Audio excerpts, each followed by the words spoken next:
여보, 나 죽어도 상관없어. 내가 카페 문을 열고 들어서는 순간 들린 것은 신우이 지혜의 목소리였다. 그런데 그 목소리가 나오는 곳은 2층이었고 함께 있어야 할 내 동생 태주는 지금 출장 중이었다. 더 충격적인 건 그 다음에 들린 남자의 대답이었다. 그런 말 하지 마. 당신 없으면 나도 못 살아. 내 다리가 후들거렸다. 5년을 함께 살아온 신우이가 다른 남자와 사랑을 속삭이고 있었던 것이다. 하지만 이건 단순한 불륜이 아니었다. 내가 그날 발견한 것은 상상조차 할 수 없는 진실이었다. 이 모든 것이 거대한 음모의 시작이었다는 걸 그때는 몰랐다. 사실 나는 이미 한 달 전부터 이상한 징조들을 느끼고 있었다. 신우이 지혜가 갑자기 운동을 시작했고 평소 입지 않던 화려한 옷들을 사기 시작했다.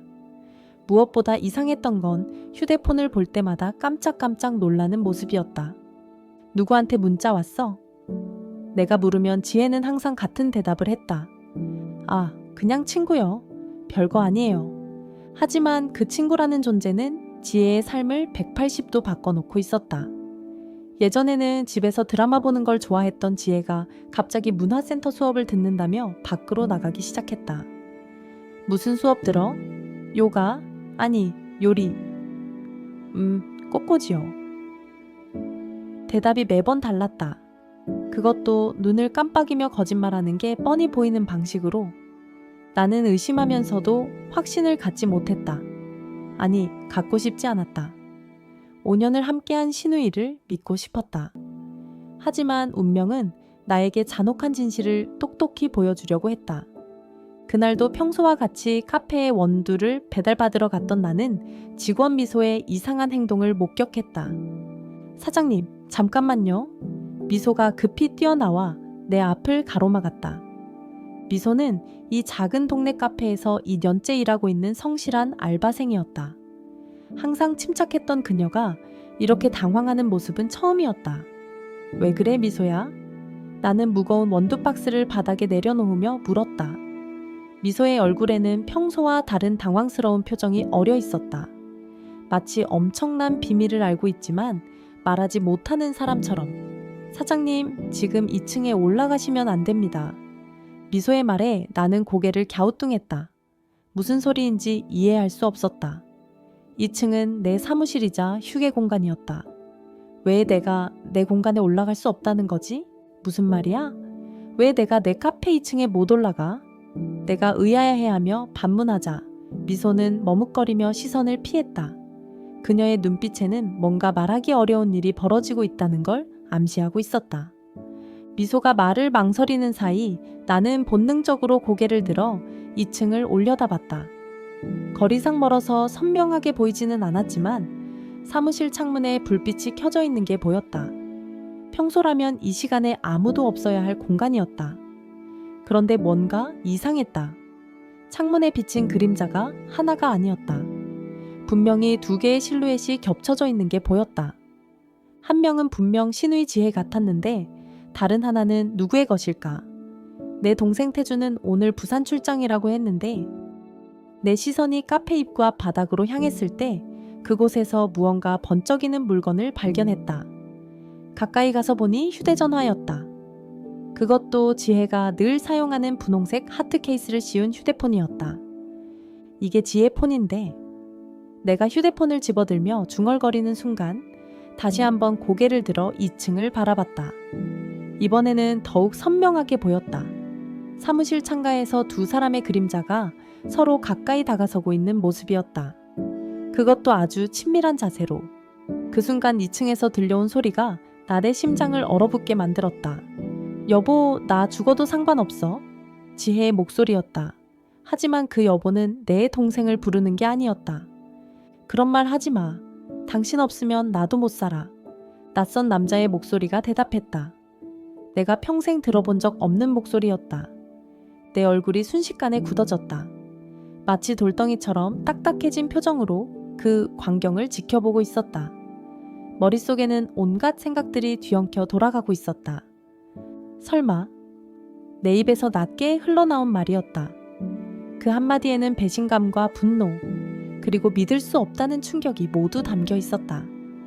미소는 내 반응을 보며 더욱 당황스러워했다. 이런 상황을 어떻게 처리해야 할지 몰라 우왕좌왕하고 있었다. 사장님, 일단 밖에서 좀... 됐어. 내가 미소의 말을 자르며 단호하게 말했다. 그리고는 바닥에 떨어져 있던 지혜의 휴대폰을 주머니에 넣고 원두박스를 다시 들어 올렸다. 나는 내 카페에 들어갈 거야. 내 목소리에는 평소와 다른 차가운 기운이 감돌고 있었다. 지금까지 살아오면서 이런 기분을 느껴본 적이 없었다. 내가 그토록 아끼고 사랑했던 신우이가 내 등 뒤에서 이런 짓을 저지르고 있다니. 하지만 내가 그날 발견한 것은 단순한 불륜이 아니었다. 이것은 훨씬 더 복잡하고 충격적인 진실의 시작이었다. 미소는 나를 말리려고 했지만 이미 나는 성큼성큼 카페 안으로 걸어가고 있었다. 등 뒤로는 미소의 한숨 소리가 들려왔다. 엘리베이터 안에서 나는 거울에 비친 내 모습을 보았다. 평소보다 훨씬 어두워진 표정, 굳게 담은 입, 그리고 주먹을 꽉 쥔 손이 보였다. 2층으로 올라가는 동안 내 마음속에는 분노와 실망감이 점점 더 커져가고 있었다. 층수를 알리는 숫자들이 하나씩 바뀌어갈 때마다 나는 내가 곧 목격하게 될 상황에 대해 생각했다. 과연 신우이 지혜가 정말로 나를 배신한 걸까? 아니면 다른 이유가 있는 걸까?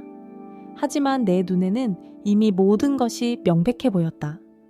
바닥에 떨어진 휴대폰, 창문에 비친 2개의 그림자, 그리고 미소 직원의 당황스러운 반응까지. 모든 것이 하나의 결론을 향해 가리키고 있는 것 같았다. 내가 그렇게 잘해줬는데 나는 속으로 중얼거렸다. 지혜가 이 집으로 시집온 지 벌써 몇 년이 흘렀다. 그동안 나는 신우이를 친동생처럼 아꼈다. 이 카페도 지혜가 꿈꿔왔던 공간을 만들어주기 위해 차린 것이었다. 지혜는 항상 언젠가 작은 카페를 운영해보고 싶어요 라고 말했었다. 그래서 나는 내 모든 저축을 털어서 이 자리에 카페를 열어주었다. 지혜의 꿈을 이루어주기 위해서였다. 엘리베이터가 2층에 도착했다는 신호음이 울렸다. 나는 깊게 숨을 들이쉬고 원두 박스를 더욱 꽉 잡았다. 그리고 천천히 사무실 문을 향해 걸어갔다. 내가 사무실 앞에 도착했을 때 안에서는 조용한 대화 소리가 들려오고 있었다. 여자 목소리와 남자 목소리가 번갈아가며 무언가를 진지하게 이야기하고 있는 것 같았다. 나는 귀를 대고 자세히 들어보려고 했지만 두꺼운 문 때문에 내용을 정확히 파악하기는 어려웠다. 열쇠를 꺼내려다가 나는 잠시 망설였다. 지금 당장 들어가서 현장을 목격하는 게 맞을까? 아니면 좀 더 상황을 지켜본 후에 행동하는 게 좋을까? 평생을 살아오면서 이런 딜레마에 빠져본 적이 없었다. 하지만 안에서 들려오는 소리들은 내 의심을 확신으로 바꿔놓고 있었다. 정말 사랑해. 이렇게 만나는 시간이 하루하루 소중해. 지혜의 목소리였다. 하지만 내에게는 한 번도 들려준 적 없는 달콤한 목소리였다. 나도 마찬가지야. 하지만 조금만 더 참자. 곧 모든 게 해결될 거야. 남자의 목소리가 대답했다. 그 목소리에는 뭔가 계획적인 느낌이 담겨 있었다. 내 손이 떨리기 시작했다. 이제 더 이상 의심할 여지가 없었다. 신우이가 정말로 바람을 피우고 있다는 확신이 들었다. 하지만 그들의 대화에서 이상한 부분이 있었다. 곧 모든 게 해결될 거야 라는 말이 무슨 의미일까? 단순한 불륜치고는 뭔가 더 큰 계획이 있는 것 같았다. 결국 나는 열쇠를 다시 주머니에 넣었다.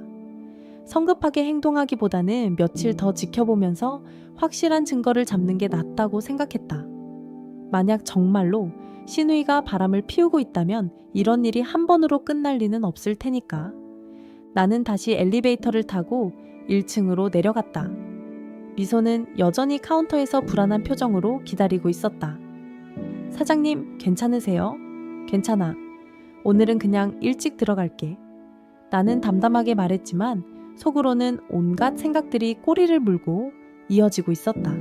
정말 지혜가 바람을 피우고 있는 건지, 그렇다면 상대방은 누구인지, 언제부터 이런 일이 시작된 건지 궁금했다. 그리고 그들이 말한 곧 모든 게 해결된다는 것이 무슨 의미인지도. 하지만 내가 상상조차 할 수 없었던 것은 이 모든 것이 훨씬 더 충격적인 진실을 향한 서막에 불과하다는 사실이었다. 다음 날부터 나는 신우이의 행동을 유심히 관찰하기 시작했다. 평소와 다른 점이 있는지, 수상한 전화나 문자는 없는지, 외출 패턴에 변화가 있는지 꼼꼼히 살펴봤다. 처음 며칠 동안은 별다른 이상을 발견하지 못했다. 지혜는 여전히 성실하게 집안일을 하고 있었고 내게도 평소처럼 다정하게 대했다. 오히려 전보다 더 친절해진 것 같기도 했다. 언니, 오늘 저녁은 뭘 해드릴까요?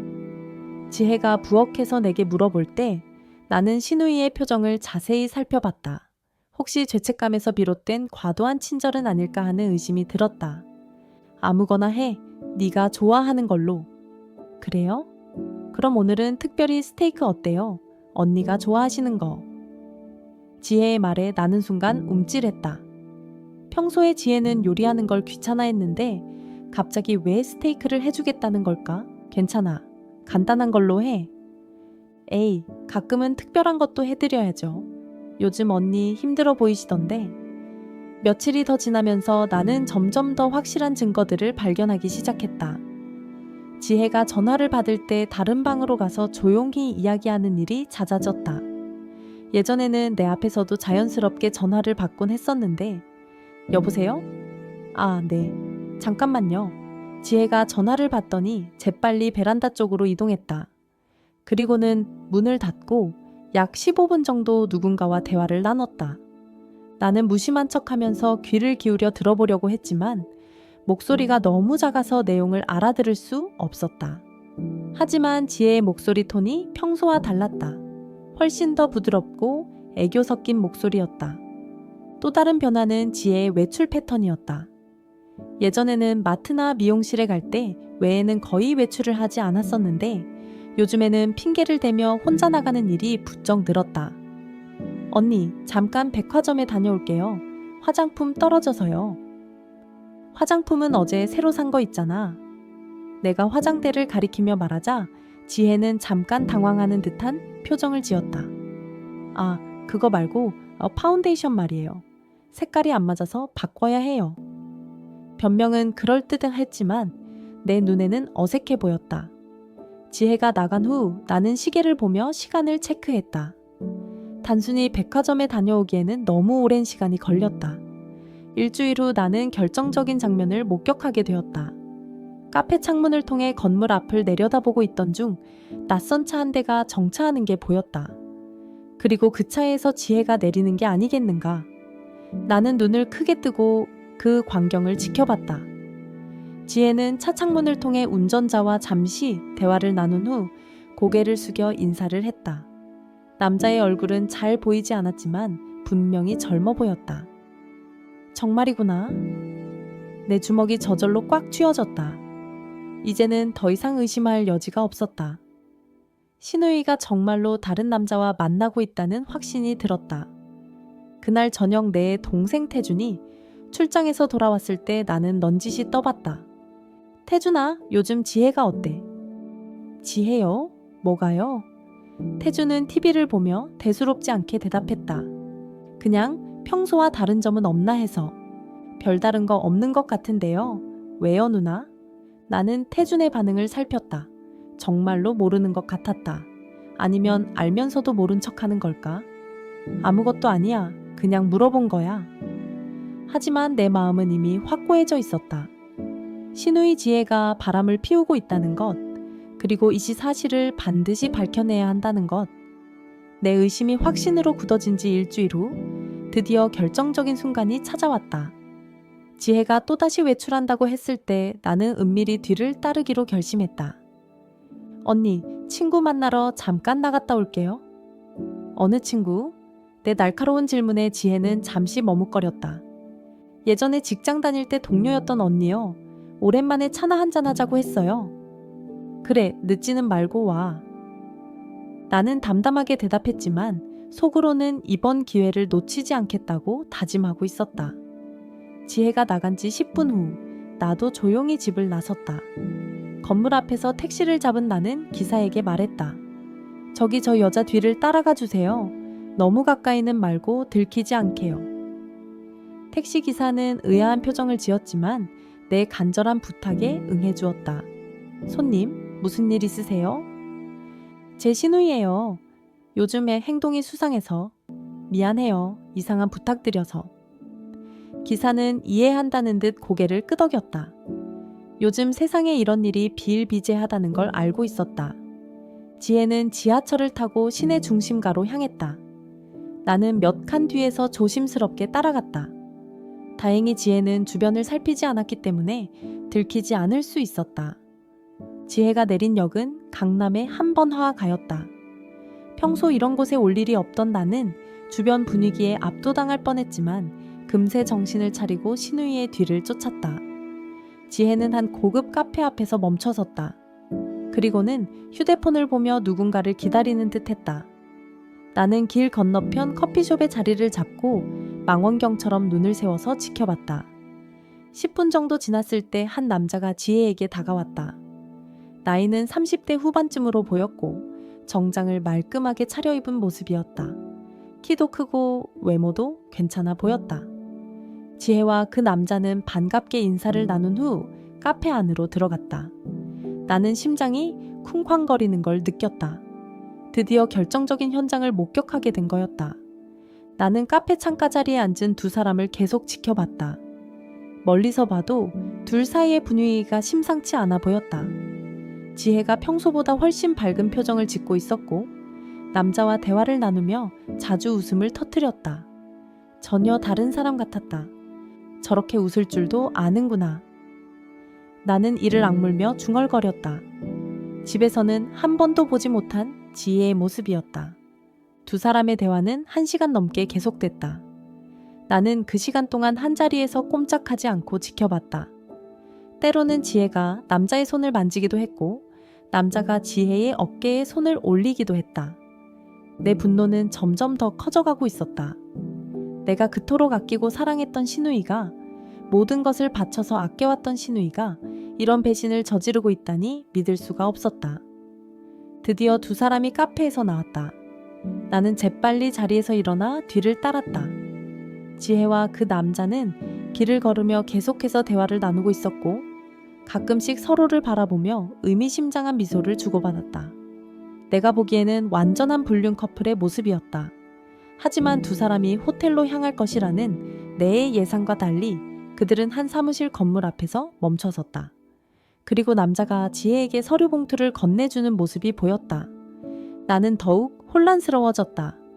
이게 단순한 불륜이 아닐 수도 있다는 생각이 들기 시작했다. 하지만 두 사람의 친밀한 모습은 여전히 의심스러웠다. 집으로 돌아온 나는 분노와 배신감으로 잠을 이룰 수가 없었다. 머릿속에는 온갖 생각들이 맴돌고 있었다. 어떻게 지혜에게 이 사실을 추궁해야 할지, 태준에게는 어떻게 말해야 할지 고민이 되었다. 다음날 아침 지혜가 평소처럼 아침을 준비하는 모습을 보며 나는 더 이상 참을 수가 없었다. 지혜야, 잠깐 이야기 좀 하자. 네, 언니. 무슨 일이에요? 지혜는 아무것도 모르는 듯 순진한 표정으로 내게 다가왔다. 어제 어디 갔다 왔어? 어제요? 친구 만나서 차 마시고 왔다고 말씀드렸잖아요. 어느 친구? 내 목소리에 날카로운 기운이 감돌기 시작했다. 예전 직장 동료요. 왜 그러세요, 언니? 직장 동료가 남자야? 여자야? 지혜는 잠시 당황하는 표정을 지었다. 내 추궁이 예상과 달랐기 때문이었다. 그게 왜 갑자기 그런 걸 물어보세요? 대답해. 남자야? 여자야? 남자 선배님이에요. 그런데 왜 그런 식으로? 지혜가 말을 끝내기도 전에 내가 벌떡 일어섰다. 얼굴에는 분노가 가득했다. 내가 바보로 보이나? 나한테 거짓말하는 거야? 내 날선 목소리에 지혜는 깜짝 놀라며 뒤로 물러섰다. 언니, 무슨 말씀이에요? 저는 그런 게 아니에요. 그런 게 아니긴 뭐가 아니야. 내가 다 봤어. 어제. 지혜의 얼굴이 순식간에 창백해졌다. 내가 자신을 따라온 것을 눈치챈 거였다. 언니, 정말 오해해요.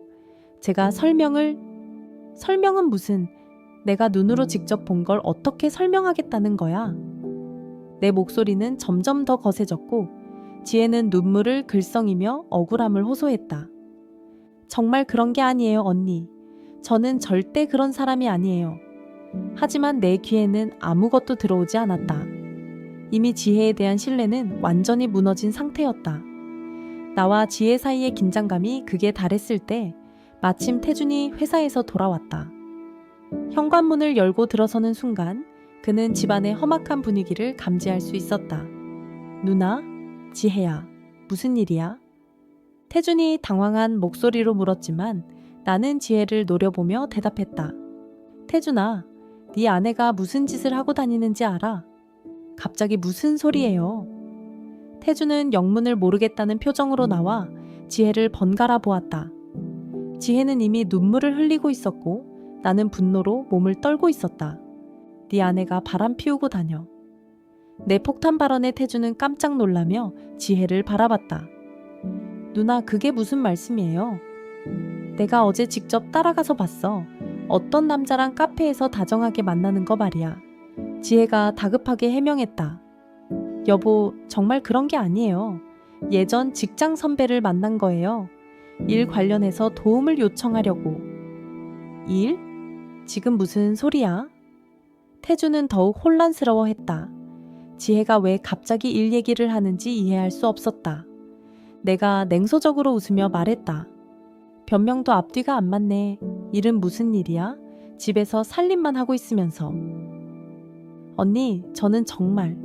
지혜가 울먹이며 말을 이어가려 했지만 내가 거칠게 말을 자르고 나섰다. 그만해. 더 이상 거짓말하지 마. 태주는 아내와 누나 사이에서 어떻게 해야 할지 몰라 우왕좌왕하고 있었다. 상황을 정확히 파악하기도 전에 일이 이렇게 커져버린 거였다. 일단 다들 진정하고 차근차근 이야기해봐요. 하지만 내 분노는 쉽게 가라앉지 않았다. 진정하긴 뭘 진정해? 네 아내가 다른 남자랑 바람 피우고 있는데. 누나, 그런 건 아니라니까요. 지혜가 그럴 사람이 아니잖아요. 태준이 아내를 변호하자 나는 더욱 격분했다. 그럴 사람이 아니긴 사람 마음은 모르는 거야. 내가 직접 본 걸 어떻게 부정하겠어? 지혜는 계속해서 울면서 억울함을 호소했다. 정말 오해해요, 언니. 저는 절대 그런 일 안 해요. 저한테 그렇게 생각하시니까 너무 속상해요. 속상하긴 뭘 속상해. 네가 한 짓을 생각해보면 속상한 건 나야. 태주는 깊은 한숨을 쉬었다. 누나와 아내 사이에서 중재하기가 쉽지 않았다. 누나, 일단 오해일 수도 있으니까 차근차근 얘기해봐요. 오해가 아니라고? 내가 뭘 잘못 본 줄 알아? 내 목소리는 점점 더 날카로워졌고 지혜는 더 이상 견디지 못하고 방으로 뛰어들어갔다. 곧이어 쾅하는 소리와 함께 문이 닫혔다. 태준이 아내를 따라가려고 하자 내가 막아섰다. 어디가? 저 여자 편 들러가는 거야. 누나, 그게 아니라. 그럼 뭐야? 내 말을 안 믿는다는 거야. 태준은 이러지도 저러지도 못하는 상황에 답답함을 느꼈다. 누나의 말씀을 무시할 수도 없고 그렇다고 아내를 의심하고 싶지도 않았다. 누나, 정확한 상황을 알아보고 나서 판단해도 늦지 않지 않을까요? 알아보긴 뭘 알아봐. 내가 직접 본 것도 모자라서. 그때 방에서 지혜가 캐리어를 끌고 나왔다. 눈은 빨갛게 부어 있었고 얼굴은 창백했다. 어디 가는 거야?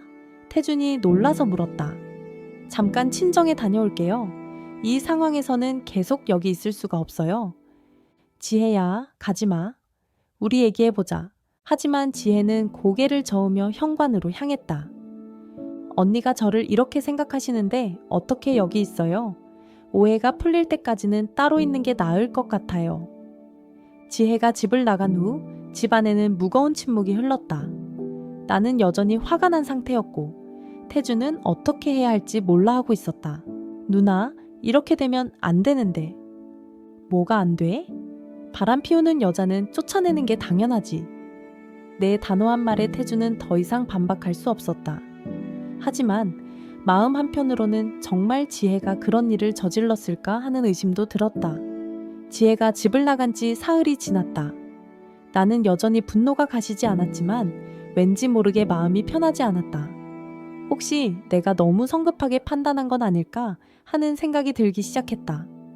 태준도 평소보다 말이 없어진 상태였다. 집 안 분위기가 전체적으로 침울해져 있었다. 그날 오후 나는 지혜의 방을 정리하다가 우연히 서랍 깊숙한 곳에서 낡은 파일을 하나 발견했다. 호기심에 펼쳐본 파일에는 지혜의 기자 시절 자료들이 들어있었다. 이게 뭐지? 나는 파일 속 내용들을 하나씩 들여다봤다. 신문 스크랩, 취재 노트, 명함들이 정리되어 있었다. 그 중에서도 내 시선을 사로잡은 건 한 장의 명함이었다. 김민호 환경시민단체 대표. 그 순간 나는 기억이 났다. 지혜가 카페에서 만났던 남자의 이름이 김민호였다는 것을. 지혜가 전화 통화할 때 들었던 이름이기도 했다. 더 자세히 살펴보니 파일에는 김민호와 관련된 기사들도 여러 장 스크랩되어 있었다. 환경보호활동, 시민운동 관련 내용들이었다. 설마. 나는 갑자기 불안한 마음이 들기 시작했다. 혹시 내가 상황을 잘못 이해한 건 아닐까? 파일을 더 뒤져보니 지혜의 기자 시절 기사들도 발견할 수 있었다. 대부분이 사회 문제를 다룬 진지한 내용들이었다. 환경 문제, 부정부패 고발, 시민권익 보호 등 무거운 주제들이 많았다. 그중 한 기사에서 나는 충격적인 내용을 발견했다.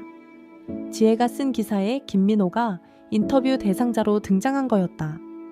기사는 2년 전에 작성된 것이었고, 당시 김민호는 지혜에게 환경단체 활동에 대해 자세히 설명해 주었다고 되어 있었다. 이게 그럼 정말 업무적인 만남이었던 거야? 나는 내 판단에 확신이 서지 않기 시작했다. 혹시 지혜가 정말로 취재를 위해 김민호를 만난 건 아닐까? 그날 저녁 태준이 퇴근해서 돌아왔을 때 나는 조심스럽게 물어봤다.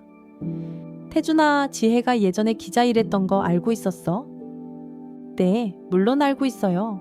결혼 전에 몇 년 동안 일했잖아요. 그럼 지금도 가끔 그 일과 관련된 사람들 만나고 그런 거 알고 있었어. 태준은 의아한 표정을 지었다. 어떤 사람들이요? 취재원이라든지 그런 사람들 말이야. 아, 그런 건 잘 모르겠는데요. 지혜가 따로 말해 준 적은 없어서. 왜 갑자기 그런 걸 물어보세요?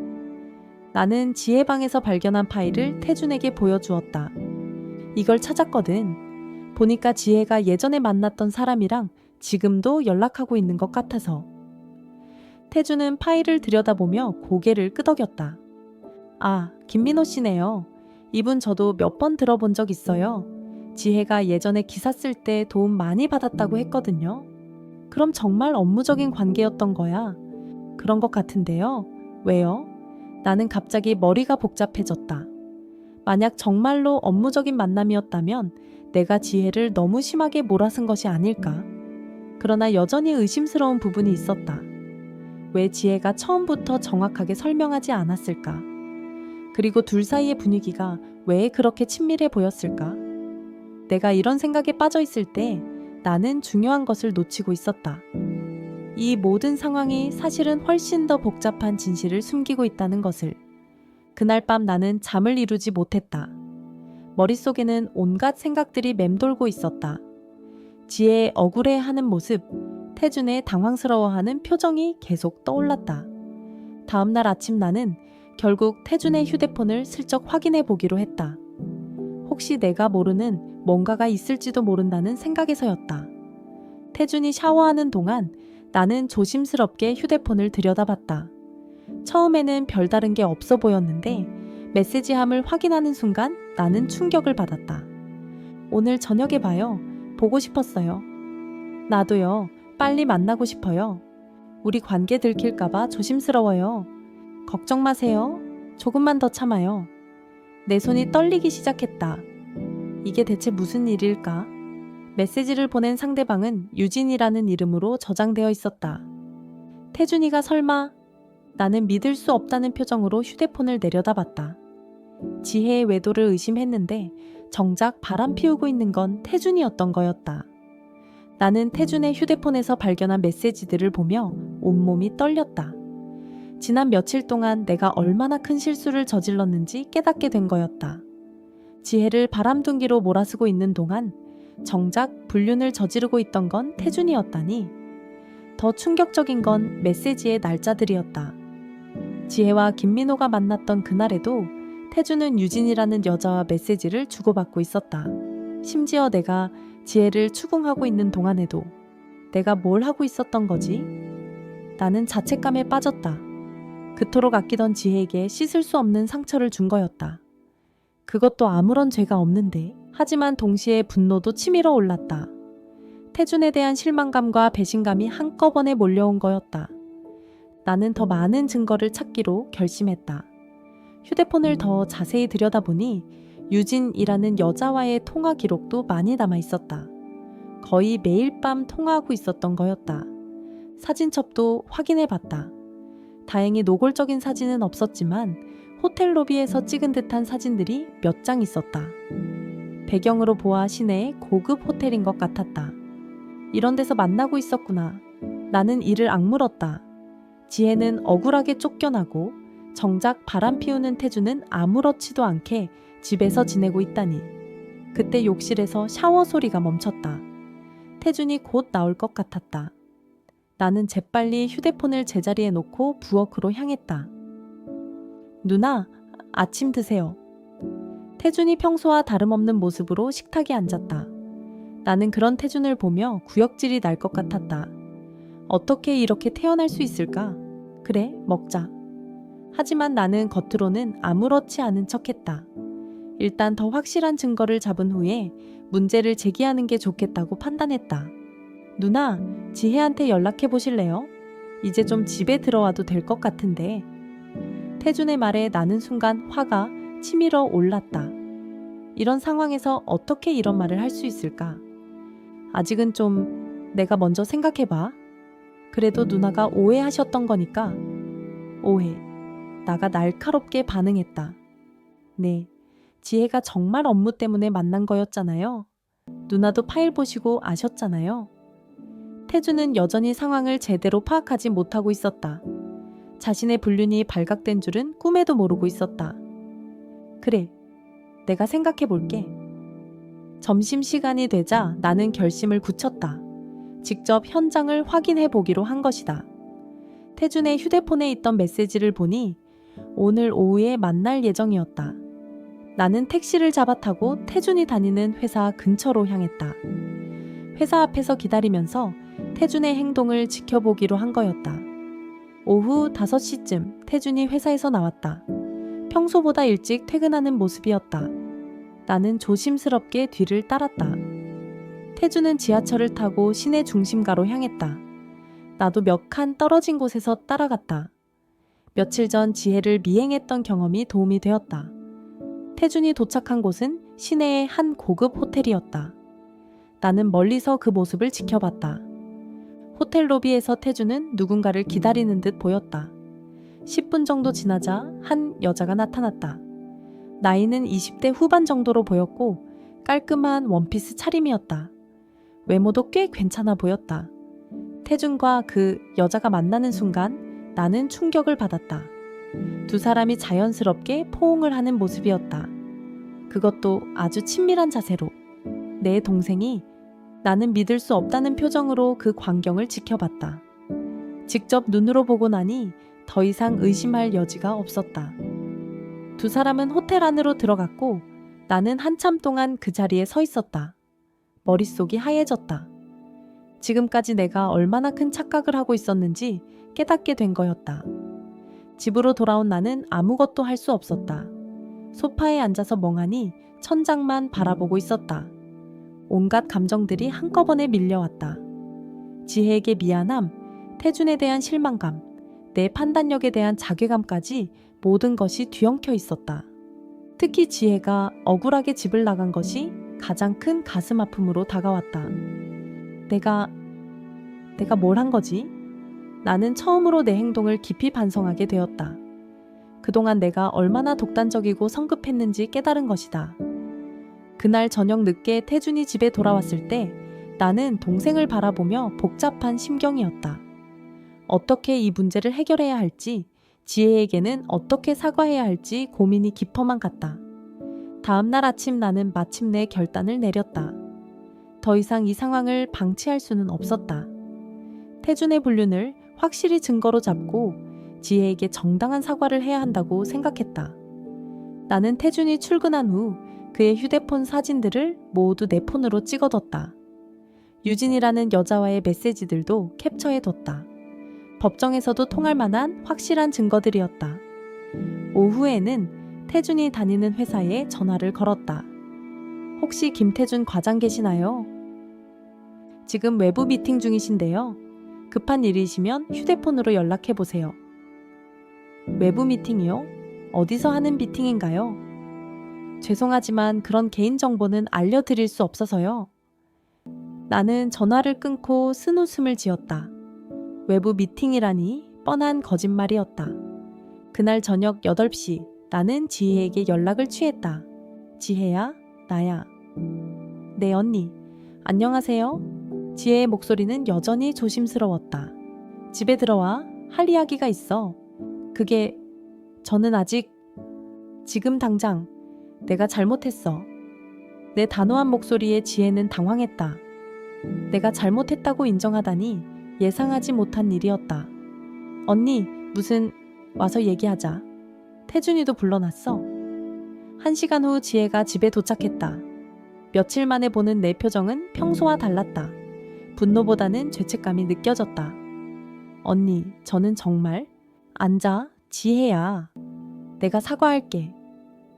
지혜는 영문을 모르겠다는 표정으로 소파에 앉았다. 그때 현관문이 열리며 태준이 들어왔다. 누나, 지혜 왔네요. 다행이다. 태준은 아무것도 모르는 듯 밝게 인사했다.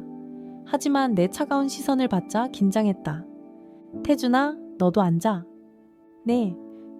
근데 왜 분위기가 이상하죠? 나는 테이블 위에 인쇄물들을 펼쳐놓았다.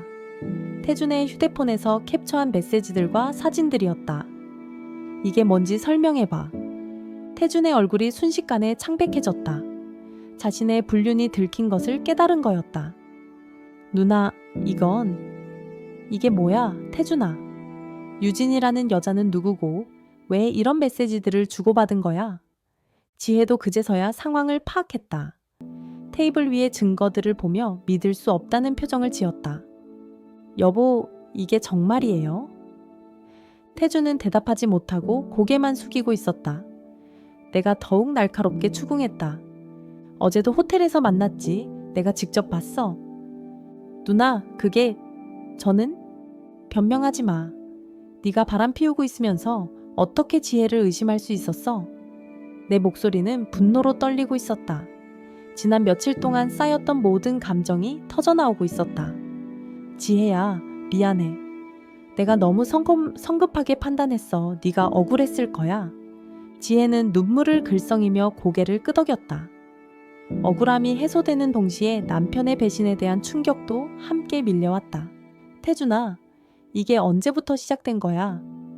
누나, 저는 언제부터냐고 물어봤어. 내 호통에 태준은 어쩔 수 없이 입을 열었다. 반년 정도 됐어요. 반년이나? 지혜가 충격받은 목소리로 물었다. 지혜야, 미안해. 나도 어쩌다 보니는 무슨 네가 선택한 거지? 내가 태준을 향해 소리쳤다. 태준아, 네가 뭘 하고 있는 건지 알아? 네 아내를 배신하고 나까지 바보로 만든 거야. 태준은 아무 말도 하지 못하고 있었다. 변명할 여지가 전혀 없었다. 나는 다시 한번 테이블을 손으로 탁 치며 말했다. 이 집은 내가 마련해 준 거야. 네 직장도 내 인맥으로 들어간 거고 다 내가 지켜준 거라고. 태준이 처음으로 고개를 들었다. 누나, 네가 이딴 짓을 계속한다면 나는 이 집을 팔아버리고 너를 쫓아낼 거야. 네 직장에도 이 사실을 알릴 거고. 내 위협에 태준은 완전히 위축되었다. 누나가 정말로 그럴 수 있다는 걸 알고 있었다. 누나, 제발. 제발은 무슨? 네가 지금까지 한 짓을 생각해봐. 지혜가 조용히 말했다. 여보, 정말 실망해요. 어떻게 이럴 수 있어요? 지혜야, 미안해. 정말 미안해. 미안하다고 해결될 문제가 아니에요. 내가 단호하게 선언했다. 태준아, 당장 그 여자와 연락을 끊어. 그리고 앞으로 이런 일이 다시 일어나면 진짜로 내가 가진 모든 걸 빼앗을 거야. 네, 알겠습니다. 태준은 더 이상 반항할 수 없었다. 누나의 분노가 얼마나 큰지 느꼈다. 내가 지혜를 바라보며 말했다. 지혜야, 내가 너한테 한 일 용서해줘. 내가 정말 잘못했어. 언니, 앞으로는 이런 일 없을 거야. 내가 지켜볼 테니까. 그날 밤 집안의 분위기는 완전히 바뀌어 있었다. 진실이 밝혀지면서 모든 것이 제자리를 찾아가고 있었다. 그로부터 한 달이 지난 어느 저녁이었다. 나는 카페 2층에서 마감 정리를 하고 있었고 지혜가 그 옆에서 도움을 주고 있었다. 예전과는 사뭇 다른 분위기였다. 서로에 대한 진정한 이해가 생긴 후로 우리의 관계는 오히려 더 가까워졌다. 언니, 이 서류 정리 어떻게 하는 거예요? 이렇게 하는 거야. 날짜 순으로 정리하고. 지혜야, 이제 진짜 내 친동생 같아. 언니? 지혜는 살짝 미소를 지으며 나를 바라봤다. 한 달 전에 그 끔찍한 오해가 오히려 우리 사이를 더 돈독하게 만들어준 셈이었다. 그나저나 태준이, 놈이 요즘에는 제법 일찍 들어오더라. 네, 회사 일도 6시면 끝내고 오려고 노력하는 것 같아요. 나는 만족스러운 표정을 지었다. 태준이 정말로 반성하고 있는 게 보였다. 그날 이후로 태준은 완전히 달라진 사람이 되어 있었다. 매일 저녁 집에 일찍 들어오고 주말에는 지혜와 시간을 보내려고 노력했다. 지혜에게도 평소보다 훨씬 더 다정하게 대했다. 저녁 9시쯤 카페 문이 열리며 태준이 들어왔다. 누나, 지혜야, 수고했어요. 태준의 목소리는 예전보다 훨씬 밝았다. 그리고 진심 어린 감사의 마음이 담겨 있었다. 태준아, 일찍 끝났네. 네, 오늘은 일이 일찍 끝나서요. 지혜 데리러 왔어요. 고마워, 여보. 지혜가 남편을 향해 미소를 지었다. 아직 완전히 상처가 아문 것은 아니었지만 적어도 노력하는 모습을 보여주는 남편에게 조금씩 마음을 열어가고 있었다. 누나, 정말 감사해요. 그때 누나가 아니었다면. 됐어. 이제 그런 얘기 하지 마. 내가 동생을 바라보며 말했다. 하지만 그 목소리에는 여전히 경고의 의미가 담겨 있었다. 네, 꼭 그렇게 하겠습니다. 세 사람은 함께 카페 문을 잠그고 집으로 향했다. 한 달 전과는 완전히 다른 모습이었다. 진실이 밝혀지면서 우리 가족이 더 가까워진 것이다. 그날 밤 나는 침대에 누워 천장을 바라봤다. 지난 한 달을 돌이켜보니 정말 파란만장했다. 내 성급한 판단으로 인해 억울한 사람이 생겼고 정작 진짜 문제는 전혀 다른 곳에 있었다. 하지만 결과적으로는 모든 것이 좋은 방향으로 해결되었다. 태주는 정신을 차렸고 지혜와의 관계도 더욱 돈독해졌다. 내가 지켜야 했던 건 내 자존심이 아니라 가족이었어. 나는 스스로에게 중얼거렸다. 그동안 내가 얼마나 잘못된 방향으로 보호 본능을 발휘했는지 깨달았던 것이다. 다음 날 아침, 세 사람은 함께 아침을 먹었다. 예전의 서먹함은 완전히 사라져 있었다. 언니, 오늘 카페에서 새로운 메뉴 시도해 볼까요? 그래? 어떤 메뉴? 요즘 유행하는 디저트 있잖아요. 한번 만들어 봐도 될 것 같은데. 좋아, 같이 해보자. 우리는 서로를 챙기며 대화했다. 태준도 그 모습을 보며 흐뭇해했다. 저도 주말에는 카페 일 도와드릴게요. 너는 지혜랑 시간 보내는 게 더 중요해. 누나 말씀이 맞아요. 앞으로는 가족이 우선이에요. 태준의 말에 나는 만족스러운 표정을 지었다. 정말로 변했다는 게 느껴졌다. 점심시간이 되자 카페에 손님들이 몰려들기 시작했다. 나와 지혜는 함께 손님들을 맞으며 바쁘게 움직였다. 언니, 저 테이블 주문 받을게요. 그래, 나는 음료 만들 테니까. 우리의 호흡이 척척 맞았다. 마치 오랫동안 함께 일해온 파트너 같았다. 저녁이 되자 태준이 정시에 카페로 왔다. 이제는 이런 모습이 자연스러워졌다. 오늘 하루 어땠어요? 좋았어요. 새로운 메뉴가 인기가 좋더라고요. 그래요? 다행이네요. 태준은 아내와 누나의 대화를 들으며 흐뭇해했다. 한 달 전에 그 험악한 분위기가 거짓말 같았다. 자, 이제 집에 가자. 오늘은 내가 저녁 준비할게. 태준의 말에 지혜와 나는 깜짝 놀랐다. 여보가? 네, 요리 배웠거든요. 누나랑 지혜 위해서. 언제? 회사 끝나고 요리학원 다녔어요. 깜짝 선물이었는데 나는 동생의 변화된 모습에 감동했다. 정말로 가족을 위해 노력하고 있다는 게 느껴졌다. 집으로 돌아온 후 태주는 정말로 저녁을 준비했다. 서툴지만 정성이 가득한 요리였다. 맛있어요, 여보. 정말요? 다행이다. 태준아, 고마워. 이런 마음이 중요한 거야. 내 말에 태주는 뿌듯한 표정을 지었다. 저녁을 먹으며 세 사람은 다양한 이야기를 나눴다. 카페 운영 계획, 앞으로의 목표, 소소한 일상까지. 예전에는 이런 대화 자체가 어색했는데 이제는 자연스러워졌다. 언니, 내년에는 카페를 좀 더 확장해 볼까요? 확장? 네. 옆 공간이 비어서요. 거기까지 합치면 훨씬 넓어질 것 같은데. 좋은 생각이네. 한번 알아봐야겠어. 태준도 의견을 보탰다.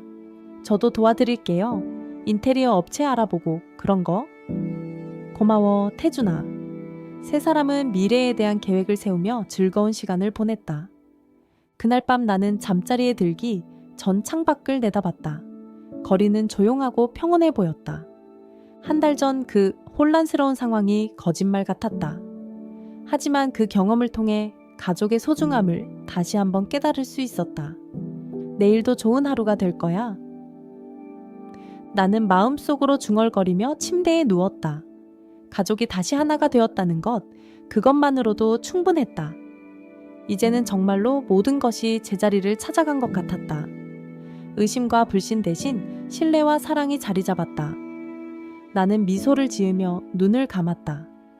내일도 사랑하는 가족들과 함께 할 수 있다는 것이 가장 큰 행복이었다. 그렇게 작은 카페를 중심으로 한 가족의 이야기는 새로운 시작을 맞이했다. 서로를 더욱 깊이 이해하게 된 세 사람은 이제 진정한 가족이 되어 있었다. 한 달 전의 그 사건은 이제 먼 과거의 일이 되었다. 하지만 그 경험이 남긴 교훈은 여전히 세 사람의 마음속에 깊이 새겨져 있었다.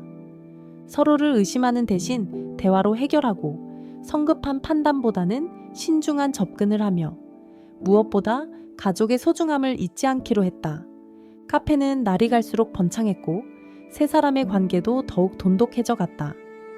때로는 작은 갈등이 있을 수도 있겠지만 이제는 그런 문제들도 지혜롭게 해결할 수 있을 것 같았다. 내가 처음 의심을 품었던 그날부터 진실이 밝혀진 그날까지, 그리고 새로운 시작을 맞이한 지금까지 모든 것이 하나의 큰 교훈이었다. 가족이란 서로를 의심하는 관계가 아니라 서로를 믿고 지켜주는 관계라는 것을, 그리고 진실은 언젠가 반드시 밝혀진다는 것을. 이제 세 사람은 정말로 행복한 가족이 되어 있었다. 작은 카페를 중심으로 펼쳐지는 우리의 일상은 평범하지만 소중한 일상이었다. 그리고 그 일상 속에서 서로에 대한 사랑과 신뢰는 날이 갈수록 깊어져만 갔다.